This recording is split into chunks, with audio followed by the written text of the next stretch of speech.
What would you do if you discovered that the men and women who risked their lives to protect their country were simply discarded? Imagine for a second. You return from a war zone, bearing scars that no one can see, nightmares that keep you awake at night, and when you reach out for help, the country for which you bled simply turns its back. It seems impossible, doesn't it? But this is the brutal reality for thousands of American veterans, and what you're about to discover may surprise you, revolt you, and perhaps even change the way you view courage. In 2019, something extraordinary happened within the cold walls of the American Congress. A man stepped onto the stage of an official hearing, looked directly into the eyes of the country's most powerful politicians, and said exactly what no one there wanted to hear. It wasn't a polite speech. It wasn't a respectful plea. It was a battle cry from someone who had already lost everything except the will to fight. Have you ever been through that? Have you ever felt that your voice doesn't matter? That the system has failed you? That no one is really listening? This veteran was representing an invisible legion. Thousands of soldiers who returned from Iraq and Afghanistan broken, not just physically, but inside, where the wounds are too deep for bandages. They survived ambushes, explosions, gunfire, but they couldn't survive the silent abandonment when they returned home. We're talking about men sleeping under bridges in Los Angeles, about women losing custody of their children because they can't control the panic attacks caused by post-traumatic stress disorder. We're talking about 20 veterans taking their own lives every day, every single day, because the pain became too unbearable to carry alone. Stay with me until the end, because what happened after that moment in Congress was nothing short of a silent revolution. A transformation that proves that when you refuse to be silent, when you decide your story deserves to be told, entire mountains can move. But before we get there, you need to understand how we reached this breaking point. How a nation that proudly displays flags and thanks its soldiers on patriotic holidays managed to fail so miserably with those who needed support the most. The truth is harsh. For decades, war veterans have been treated as inconvenient statistics. Numbers in bureaucratic reports, problems to be filed away and forgotten. The system that should have protected them became a labyrinth of denials, endless delays, and institutional indifference. Can you imagine serving your country honorably, sacrificing years of your life, perhaps even parts of your body, and then being treated as a nuisance when you need help the most? But this story doesn't begin or end with bureaucracy and abandonment.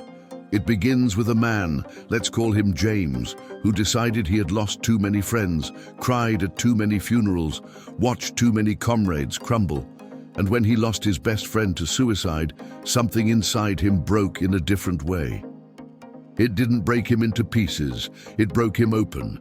And from what came out of there was born a force no one expected. Now, are you ready to hear the whole story? Because what follows will show you how a single act of courage can ignite a revolution. What follows will show you how a single act of courage can ignite a revolution. But before we dive deep into this journey, I need to ask you something.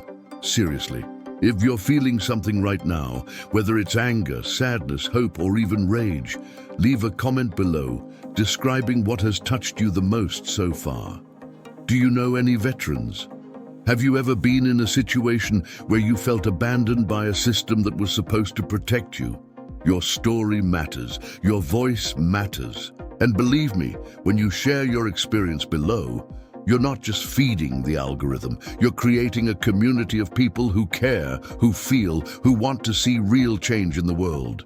And look, if this content resonates with you, if you believe more people need to hear this story, click that like button now.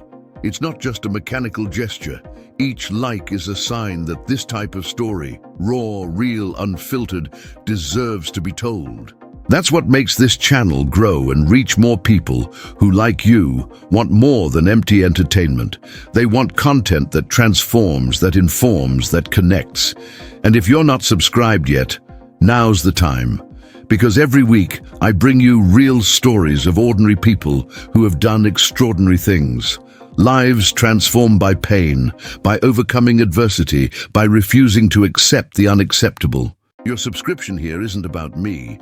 It's about keeping alive this network of people who believe that stories need to be told, that voices need to be heard, and that change begins when we stop being passive spectators and become active participants in the conversation. Okay, now that we're a united community on this, let's get back to James. Because what he was about to do wasn't just brave, it was dangerous. And even before he stepped onto that congressional stage, his journey had already taken him through a hell most of us could never have imagined. Okay, now that we're a united community on this, let's get back to James. Because what he was about to do wasn't just brave, it was dangerous. And even before he stepped onto that congressional stage, his journey had already taken him through a hell most of us could never have imagined. To understand the magnitude of what James was facing, you need to visualize the full picture. We're talking about more than 40,000 veterans living on the streets of the United States. 40,000. Let that number sink in for a second. These aren't just cold numbers in a government statistic. They are fathers, mothers, brothers, sons. They are people who once donned the uniform, swore to defend the Constitution, and were sent to war zones on the other side of the world. And when they returned, they were left to their own devices. The reality is even more brutal than it seems. 20 veterans take their own lives every day in the United States. 20, every single day. That means that while you're watching this video right now, someone who survived combat in Iraq or Afghanistan is considering ending it all because the inner pain has become unbearable. These men and women faced ambushes, explosions, lost friends on the battlefield, but the war that truly destroyed them was the one they fought alone, within their own minds, when they returned home and discovered that no one really cared. Post-traumatic stress disorder isn't something you simply overcome with willpower. It's not a matter of being strong or weak. It's an invisible wound that bleeds from within, that wakes you up in the middle of the night drenched in sweat, that turns a simple firework into a trigger that throws you back onto the streets of Kabul or Baghdad. And the system that should support these veterans, Veterans Affairs, the famous VA, it has become synonymous with bureaucracy, endless delays, and institutionalized neglect. Veterans waiting months, sometimes years, for basic medical care. Others being medicated like zombies instead of receiving adequate psychological treatment, and many simply giving up before even getting help. Now, I want to delve even deeper into this subject, because James Mitchell wasn't just another name in that statistic. He was a decorated sergeant who served 3 tours of duty in Afghanistan. 3. Most people can't imagine what a tour of duty is like.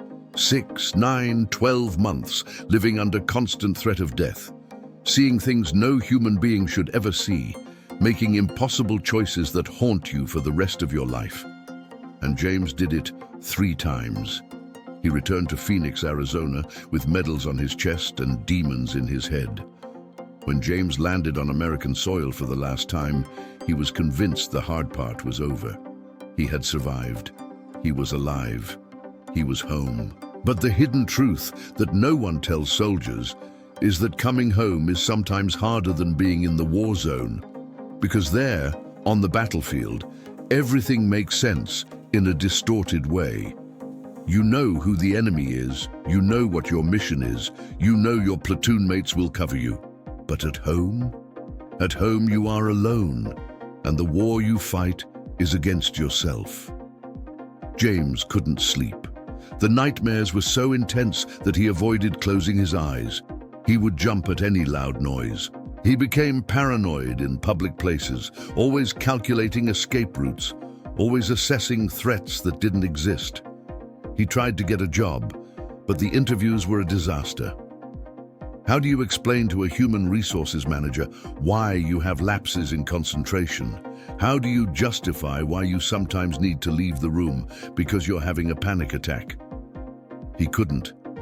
And little by little, James lost everything.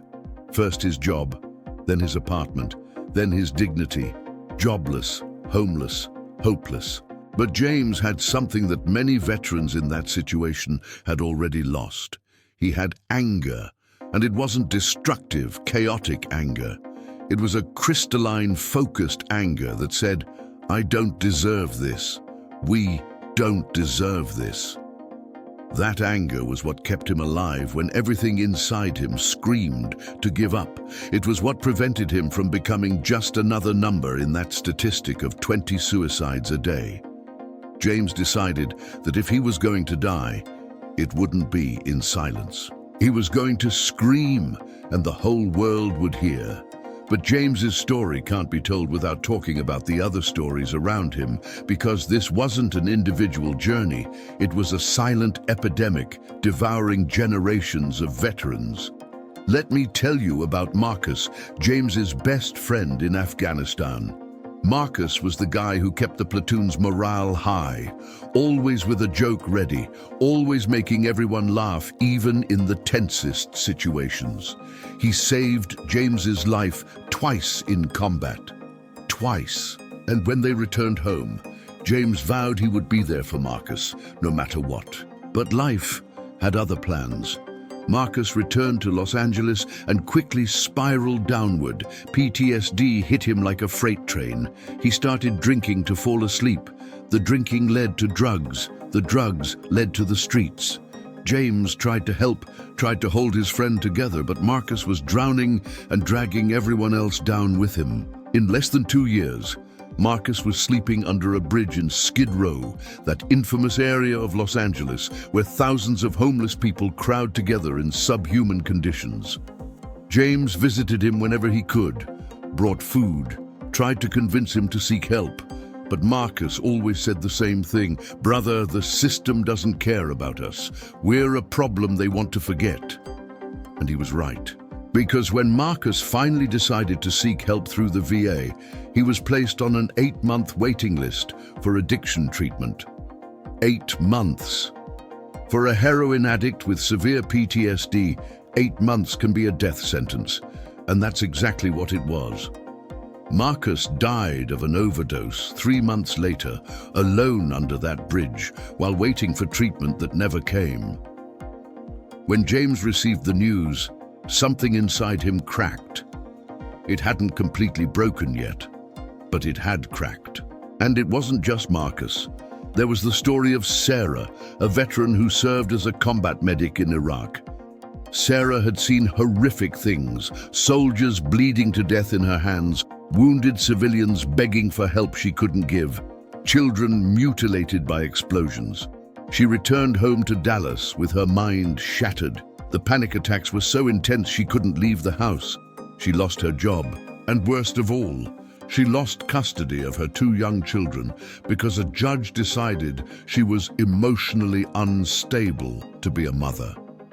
The woman who had risked her life to save others was deemed unfit to care for her own children. Sarah tried to access psychological treatment through the VA to prove she was seeking help, that she could get better. But the system was a Kafkaesque labyrinth of forms, bureaucracy, and denials. She was rejected 3 times. 3 times the system that should have protected her simply turned its back on her. And while she fought this legal and bureaucratic battle, her children were being raised far from her, and Sarah sank deeper and deeper into depression. James met Sarah in an informal support group that some veterans had created, because if the government wasn't going to help, they would have to help each other. Each story was more devastating than the last. There was the veteran who lost both legs in an IED explosion and was sent home with ill-fitting prosthetics and no support for proper rehabilitation. There was the 23-year-old who served 2 tours in Iraq and returned addicted to opioid painkillers that the army itself had prescribed to manage chronic pain. And when the army cut off the supply, he turned to street heroin. There was the woman who was sexually assaulted by a superior officer while on duty, and when she reported it, she was the one who ended up being transferred and having her career sabotaged. These weren't isolated cases. This was the rule, not the exception. And James was seeing it all firsthand because he was there in the trenches of post-war civilian life alongside all these forgotten veterans. He was in the temporary shelters, he was in the food lines, he was in the makeshift support groups. And with every story he heard, every face he met, that anger inside him grew. But it wasn't just anger. It was a sense of injustice so profound it physically hurt. How could a country do this to the people who had sacrificed everything for it? The answer was simple and brutal, because it was easier to forget than to confront. Because veterans were living reminders of wars the country wanted to leave behind. Because properly addressing mental health, addiction, and social reintegration would cost billions of dollars and require admitting that the system had failed catastrophically. So the government's implicit solution was to let the problem resolve itself. That is, to let veterans die in the streets from overdose, suicide, medical negligence, out of sight, out of mind. And then came the breaking point. The moment James went from silent victim to vocal warrior. It was when he received that call in the middle of the night. It was David's mother, his best friend from his first tour in Afghanistan. David had been James's best man. They had been through life or death situations together, had saved each other countless times. David was like a brother, and on that call between sobs, David's mother managed to say only, "He's gone, James. He's gone." David had killed himself. Alone in his Detroit apartment with a service weapon he should never have had access to. But the detail that destroyed James wasn't just the death itself, it was the letter. David had left a suicide note, and his mother read an excerpt to James over the phone. The words burned in James's mind like acid. "I survived the bullets in the Middle East, but I couldn't survive America's indifference. Mom, forgive me. Brothers in arms, forgive me. But I can't fight a war anymore where nobody cares if I win or lose." James hung up the phone and sat in the dark for hours. He didn't cry. He didn't scream. He just sat there, processing the impact of those words. David had endured Taliban ambushes, carried wounded comrades for miles under enemy fire, made impossible choices that saved lives. But the indifference of his own country killed him. Bureaucracy killed him. Systemic abandonment killed him. And in that moment, sitting in the darkness of that cheap motel room where he was staying, James made a decision that would change everything. He would no longer be a silent statistic. He would no longer be a number in a report that politicians ignore. He would make noise loud enough for the whole world to hear, loud enough that even the most indifferent politicians couldn't ignore it. James decided that if David, Marcus, Sarah, and thousands of other veterans could no longer fight, he would fight for them all. He would transform pain into purpose. He would transform anger into action, and he wouldn't do it alone. James started simply. He created a Facebook group called Forgotten Veterans, We Don't Stay Silent. In the first post, he told his story, the whole thing, unfiltered, unedited, unashamed. He talked about the nightmares, about sleeping in his car, about the friends he had lost, about the system that had abandoned them.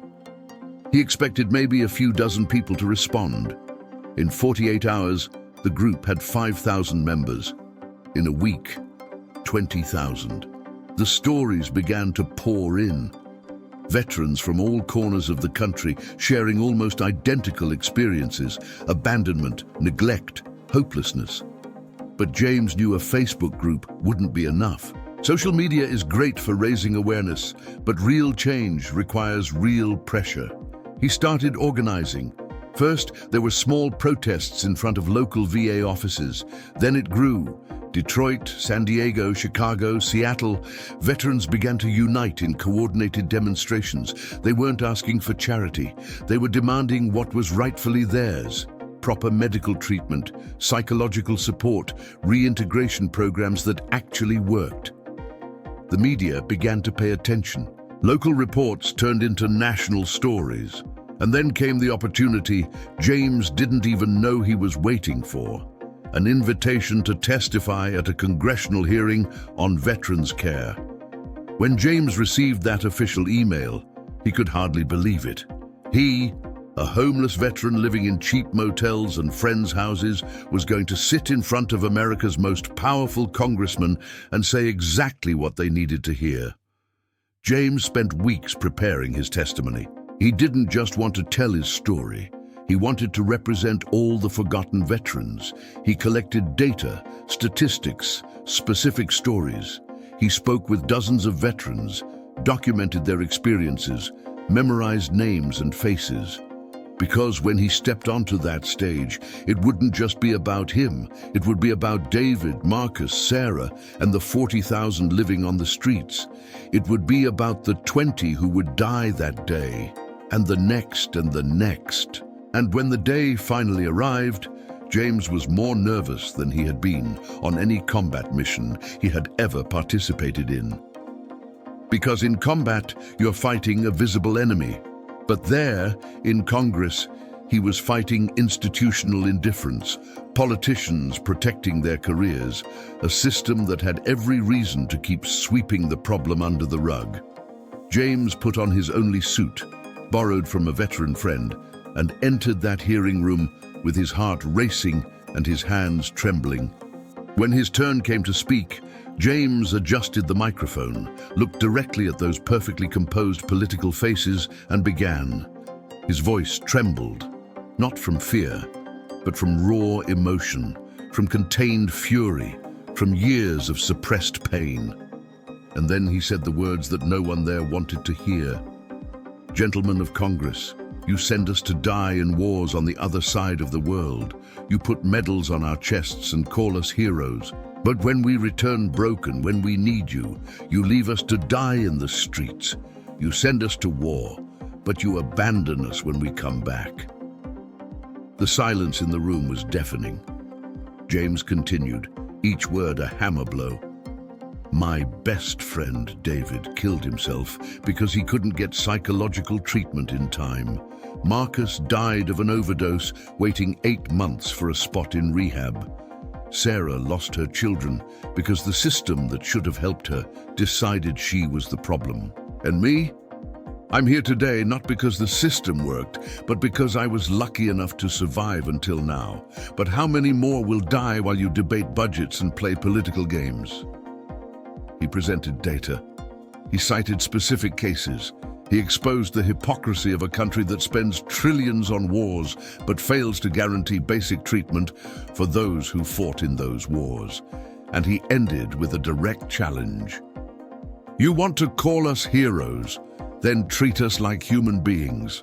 You want to thank us for our service, then stop letting us die, because I guarantee you one thing, we will no longer remain silent, and if you don't act, the whole country will know exactly who is responsible for this negligence."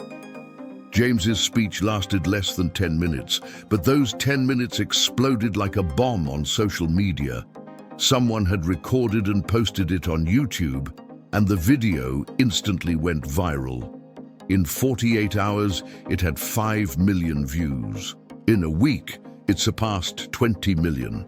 Celebrities started sharing it. Influencers made reaction videos. The hashtag #TireForgottenVeterans became a national trending topic.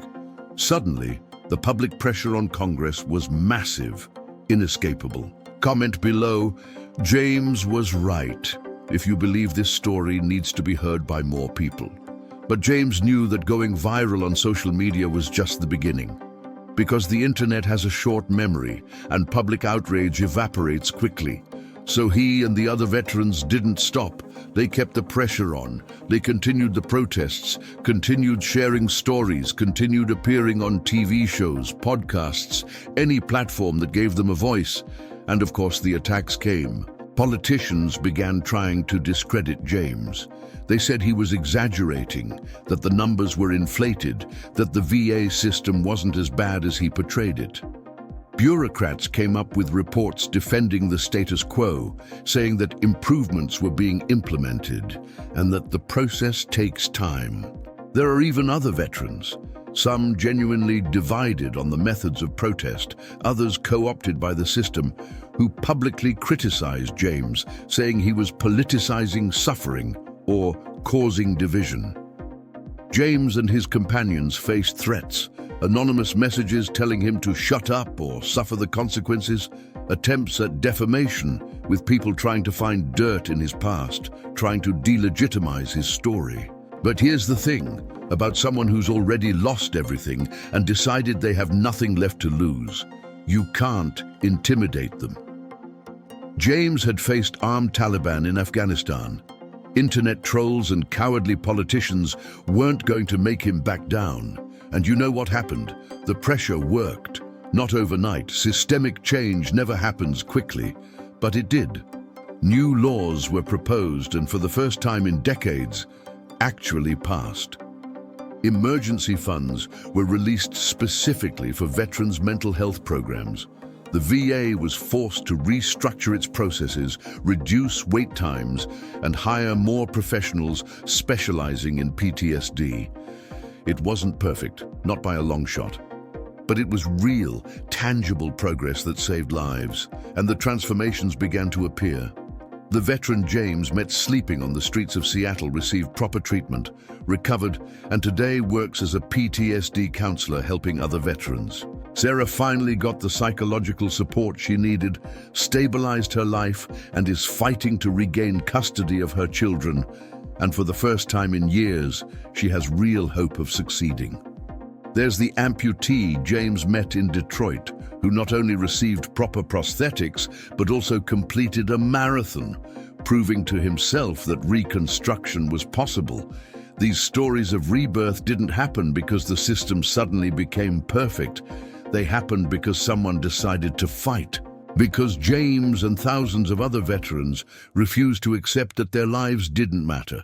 Because they transformed pain into purpose, trauma into activism, despair into determination. And that's powerful, man. That's the kind of transformation that changes not just individuals, but entire systems. But here's the deeper lesson, and I need you to listen to this carefully. This story isn't just about veterans. It's about anyone who has ever been forgotten, ignored, discarded by a system that should protect them. How many times have you felt invisible? How many times have you seen an injustice and thought, it's not my problem, or what can I do? I'm just one person. James was just one person, a homeless veteran, penniless, without political connections, and he changed the lives of thousands. The truth is that silence is complicity. When you see something wrong and say nothing, you are agreeing with it.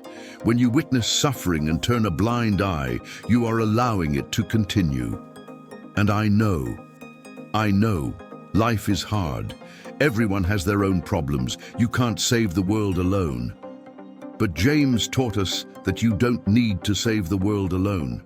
You just need to start, speak up, refuse to accept injustice as normal. Because here's the thing, a single courageous voice can awaken millions. James had nothing when he started except a true story and a refusal to stay silent. And that was enough. It created a wave that swept the country, that forced legislative changes, that saved real lives. And if he succeeded, imagine what happens when more people decide to use their voices, when more people decide they will no longer be passive spectators of their own lives and the lives around them. Today, James Mitchell runs a non-profit organization that has helped over 5,000 veterans rebuild their lives. He connects veterans with resources, jobs, and proper medical treatment. He gives talks across the country, sharing his story and inspiring others to fight for change. But when you talk to him, he always says the same thing: the work is far from over.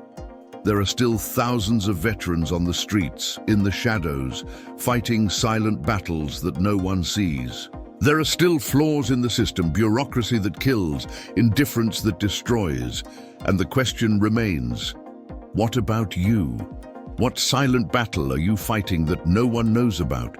What injustice do you witness every day but choose to ignore because it's easier, because it's uncomfortable to confront? What is your version of stepping onto that congressional stage and telling the truths that no one wants to hear? Because here's the reality.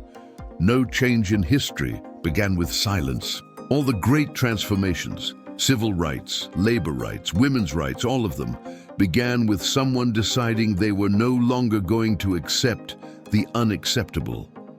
You don't need to be perfect. James wasn't. You don't need to have all the answers. James didn't. You just need enough courage to start, to speak up, to refuse to be just another silent statistic in a system that prefers you to remain invisible. And maybe, just maybe, your voice is exactly what someone needs to hear today to not give up. Maybe your courage will inspire someone else's courage, and then you have a wave, and waves can move mountains. Look, if you've made it this far, you're exactly the kind of person this channel was created to reach. Someone who doesn't just want superficial entertainment, but real stories that transform, that make you think, that inspire action. And every week I bring you content like that. Stories of ordinary people who did extraordinary things, of impossible transformations that happened because someone refused to accept reality as it was. So subscribe to the channel here because you clearly care about stories that matter. And leave a like, not as a favor to me, but as recognition that this type of content, honest, profound, real, deserves to exist and reach more people. And comment below, I made it to the end because I want to know that you're here, that you're present, that you're part of this community that believes in stories that transform. And look, there's a video right here that perfectly complements this topic, about other people who transform pain into purpose and changed entire systems. Click and continue with me there, because this conversation doesn't end here. See you in the next one. And remember, your voice matters. Use it.